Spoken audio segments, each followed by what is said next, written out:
할렐루야. 오늘도 예배로 하루를 열어가신 여러분 진심으로 환영하고 또 축복합니다. 저와 함께 묵도하심으로 우리 예배를 시작하도록 하겠습니다.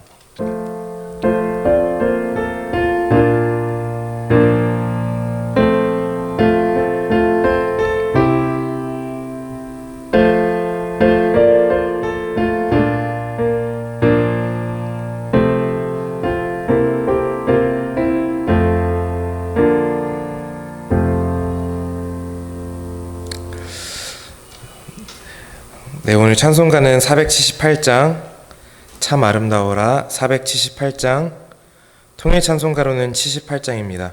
478장 참 아름다워라 함께 찬양하도록 하겠습니다. 참 아름다워라 주님의 세계는 저 솔로몬의 옷보다 더 고운 백합화, 주 찬송하는 듯 저 맑은 새소리, 내 아버지의 지으신 그 솜씨 깊도다. 참 아름다워라 주님의 세계는 저 아침 해와 저녁 놀 밤하늘 빛난 별, 망망한 바다와 늘 푸른 봉우리, 다 주 하나님 영광을 잘 드러내도다. 참 아름다워라 주님의 세계는 저 산에 부는 바람과 잔잔한 시냇물, 그 소리 가운데 주 음성 들리니 주 하나님의 큰 뜻을 날 듯 하도다. 아멘. 아멘. 오늘 하나님이 저희에게 주신 말씀은 출애굽기, 구약성경 출애굽기 26장 30절부터 37절까지 말씀입니다. 출애굽기 26장 30절부터 37절까지 말씀입니다. 구약성경 출애굽기 26장 30절에서 37절까지 말씀, 제가 읽어드리도록 하겠습니다. 너는 산에서 보인 양식대로 성막을 세울지니라. 너는 청색, 자색, 홍색 실과 가늘게 꼰 배실로 짜서 휘장을 만들고 그 위에 그룹들을 정교하게 수놓아서 금 갈고리를 네 기둥 위에 늘어뜨리되 그 네 기둥을 조각목으로 만들고 금으로 싸서 네 은받침 위에 둘지며 그 휘장을 갈고리 아래에 늘어뜨린 후에 증거궤를 그 휘장 안에 들여놓으라. 그 휘장이 너희를 위하여 성소와 지성소를 구분하리라. 너는 지성소에 있는 증거궤 위에 속죄소를 두고 그 휘장 바깥 북쪽에 상을 놓고 남쪽에 등잔대를 놓아 상과 마주하게 할지며 청색, 자색, 홍색 실과 가늘게 꼰 배실로 수놓아 짜서 성막 문을 위하여 휘장을 만들고 그 휘장 문을 위하여 기둥 5을 조각목으로 만들어 금으로 싸고 그 갈고리도 금으로 만들지며 또 그 기둥을 위하여 받침 5개를 놋으로 부어 만들지니라. 아멘. 오늘 본문 말씀은 하나님이 이스라엘을 출애굽시키신 후에 하나님의 언약궤, 증거궤를 모시는 성막을 어떻게 지을지에 대해서 하나님께서 모세에게 세세하게 설명하시는 장면입니다. 하나님은 정말로 구체적으로 성막의 구성 요소들에 대해서 모세에게 설명하고 계십니다. 어떤 색의 실로 배를 짜서 휘장을 만들지, 또 어떤 수를 놓을지, 기둥은 또 어떻게 만들고 지성소와 성소를 어떻게 구분할지에 대해서 정말 세세하게 그림으로 그릴 수 있을 정도로 모세에게 잘 설명해 주고 계십니다. 그런데 하나님께서는 30절에서 이와 같이 말씀하고 계십니다. 오늘 본문 말씀 30절은 이렇게 말합니다. 너는 산에서 보인 양식대로 성막을 세울지니라. 하나님께서는 모세에게 보여주신 그대로, 말씀하신 그대로 1.1획도 변함없이 엄격한 기준에 맞춰서 성막을 짓기를 원하셨습니다. 우리는 왜 하나님이 이처럼 엄격하게 또 세심하게 성막을 설계하시고 그대로 짓기를 원하셨는지를 오늘 본문 말씀을 통해서 조금 살펴보기를 원합니다. 성막의 가장 중요한 기능 중 하나는 증거궤를 보관하는 일이었습니다. 오늘 본문 33절에서 34절 말씀 저희 함께 읽어볼까요? 33절에서 34절 말씀입니다. 그 휘장을 갈고리 아래에 늘어뜨린 후에 증거궤를 그 휘장 안에 들여놓으라. 그 휘장이 너희를 위하여 성소와 지성소를 구분하리라. 너는 지성소에 있는 증거궤 위에 속죄소를 두고. 하나님께서는 증거궤를 지성소에 넣고 이를 성소와 다시 한번 구분하십니다. 지성소는 매우 거룩한 곳으로 구분되어서 대제사장만 출입할 수 있었고 또 심지어 대제사장조차도 1년에 한두 번 정도 출입할 수 있었던 매우 거룩한 공간이었습니다. 하나님께서는 증거궤가 이처럼 엄격하고 거룩한 곳에 보관되도록 설계하셨고 또 모세에게 말씀하신 그대로 성막이 지어지기를 원하셨습니다. 그렇다면 하나님께서 이토록 엄격하게 구분하고 지키고자 하셨던 이 증거궤는 무엇일까요? 하나님께서는 이스라엘 백성과 하나님과 이스라엘 백성 간에 맺은 약속의 증표, 이 언약이 담겨있는 함으로써 증거궤를 만들었습니다. 그리고 증거궤 안에는 아론의 싹이 난 지팡이, 또 이스라엘 백성을 위해서 매일 일용할 양식을 주셨던 만나 한 오멜, 그리고 하나님과 이스라엘 백성 사이에 언약의 돌판이 담겨져 있었습니다. 즉 증거궤는 이스라엘이 하나님을 경험했던 하나님의 사랑에 대한 증표였던 것입니다. 아론의 싹이 난 지팡이는 종생활을 하던 이스라엘 백성들을 해방시키던 하나님의 인도하심을 나타내는 것이었고, 만나는 하나님이 이스라엘 백성들을 날마다 먹이시는 기적의 증거였고, 또 마지막으로 언약의 돌판은 이스라엘 백성들이 율법을 지킨다면 하나님께서 그들을 보호하시고 끝까지 인도하시겠다라고 하셨던 약속의 증표였습니다.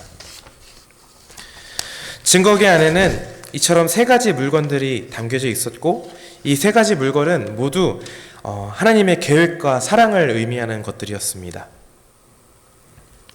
하나님이 모세와 아론을 통해서 어떻게 그들을 인도했고, 만나를 통해서 어떻게 그들을 먹이셨고, 또 하나님이 언약의 증표로 여전히 그들과 함께하고 계신지를 나타내고 있었던 것이죠. 이는 하나님이 이스라엘 백성들을 여전히 사랑하고 계시고 그들과 그때의 하나님이 지금도 함께 계시다라는 증거였습니다.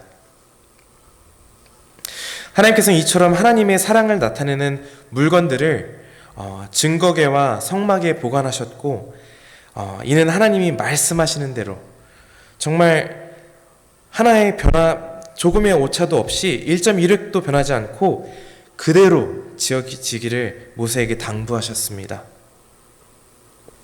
왜 그러셨을까요? 하나님께서는 하나님의 사랑, 하나님이 이스라엘 백성에게 지금까지 보여주셨던 그 변함없는 사랑을 사람들이 훼손하는 것을 막고 싶으셨습니다. 하나님께서는 이스라엘 백성들이 하나님의 사랑과 인도함을 받아왔다는 사실을 잊지 않기를 원하셨고, 그래서 하나님은 하나님의 뜻대로만 성막을 짓게 하고 싶으셨습니다. 하나님의 사랑의 예표를 훼손하게 하고 싶지 않으셨습니다.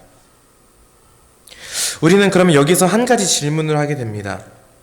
그러면 증거궤만 하나님이 하라는 대로 하고 성막은 이스라엘 사람들의 생각과 기호에 따라 마음대로 지어도 되는 것 아닌가? 뭐로 가도 서울만 가면 되는 게 아닌가? 라고 생각할 수 있습니다. 저는 서울 서대문구 냉청동에 있는 감리교 신학대학교라는 대학을 나왔습니다. 감리교 신학대학교 주변에는 그래서 오래된 맛집이 정말 많은데 제가 학교를 다닐 적에 가장 유명한 맛집은 한옥집이라고 불리는 김치찜을 전문으로 하는 식당이었습니다. 그런데 이제 학교를 등교하다 보면 학교 주변에 김치찜 집이 정말 많다는 사실을 알게 됩니다. 한옥집 말고도 큰 집, 작은 집, 시골집, 이곳저곳이 다 김치찜을 전문점으로 하고 있습니다. 그런데 사람들은 오직 한 곳, 한옥집만을 찾아갑니다. 사람들 모두 이 수많은 가게들이 다 김치찜을 팔고 있지만 사람들은 원조가 주는 맛을 알고 있고 결과적으로 요리는 같아 보여도 맛도 다르고 분위기도 다르고 인심도 다르고 사장님도 달랐습니다. 하나님의 사랑도 마찬가지입니다. 하나님은 하나님의 거룩한 사랑이 1.1획도 변하기를 원치 않으셨습니다. 사람들의 기호에 맞게 사람들의 주관대로 하나님의 사랑을 생각하게 두고 싶지 않으셨습니다. 그래서 하나님께서는 성막을 엄격하게 설계하시고 그대로 성막을 짓게 하셨습니다. 어떤 사람들은 믿음이 아니라 행위로 구원을 받는다고 하고 어떤 사람들은 회개를 한 번만 해도 구원을 받는다고 말합니다. 어떤 사람들은 착하게 살면 구원을 받는다고 합니다. 하지만 오로지 우리는 예수 그리스도의 사랑을 믿음으로 구원을 얻습니다. 하나님의 사랑에 접근하는 사람들은 정말 다양하지만 하나님이 우리에게 사랑을 보여주시고 전달해 주시는 방법은 단 한 가지 방법입니다. 그것은 하나님의 방법, 예수 그리스도인 줄 믿습니다. 하나님의 사랑을 나타내는 언약궤는 하나님께서 엄격하게 지키고자 하셨던 것처럼 오늘날 우리에게 전달되는 하나님의 사랑, 예수 그리스도의 사랑도 영원토록 변함이 없을 것입니다. 하나님의 사랑은 하나님의 방식대로 여러분에게 주어졌고 그것을 하나님께서는 성막을 지을 때 그러셨던 것처럼 여전히 엄격하게 보호하시고 보존하고 계십니다. 하나님의 사랑은 오로지 예수 그리스도를 통해 여러분에게 보여지고 여러분에게 전달됩니다. 이는 사람들이 바꿀 수 없는 진리이며 사람들이 임의를 조작할 수 있는 것이 아닙니다. 그래서 사도 바울은 로마서 8장 39절에 이처럼 말합니다. 높음이나 깊음이나 다른 어떤 피조물이라도 우리를 우리 주 그리스도 예수 안에 있는 하나님의 사랑에서 끊을 수 없으리라. 여러분, 하나님의 사랑을 나타내는 증거계 성막이 사람들의 주관이나 상황에 따라 변하지 않도록 하나님이 설계하신 것처럼 여러분을 향한 하나님의 사랑 예수 그리스도 또한 사람들의 주관적인 상황이나 사람들의 감정이나 경험이나 상황에 따라 변하지 않습니다. 우리가 번복되는 죄를 지어도 우리의 상황이 너무 어려워져서 더 이상은 예수님을 바라보기 힘든 상황이 찾아와도 세상의 교회가 점차 쇠퇴해도 세상이 점차 악해져도 나의 건강이 노쇠해져도 나에게 비극이 찾아와도 내가 바라보기에 내가 사랑받을 만한 자격이 없다고 생각이 되어도 예수님의 사랑은 변함이 없고 하나님의 방식은 여전히 여러분들에게 향하고 있습니다. 예수님은 여전히 저와 여러분과 같은 사람을 일방적으로 사랑하고 계십니다. 내가 생각하기에 내가 별로라도 내 상황이 탐탁지 않아도 여전히 예수님은 변함없이 여러분을 사랑하고 계십니다. 예수님의 사랑은 그 어떤 것도 막을 수 없고 바꿀 수 없습니다. 마치 하나님이 모세에게 성막을 자기가 말하는 대로 지으라고 했던 것처럼 하나님의 뜻대로 이곳에 오신 예수 그리스도의 사랑은 그 무엇도 막을 수가 없습니다. 이 사순절 기간 우리에게 찾아오신 예수 그리스도 그 하나님의 사랑, 일방적인 사랑을 여러분들의 마음속에 간직하시는 귀한 시간이 되기를 소망합니다.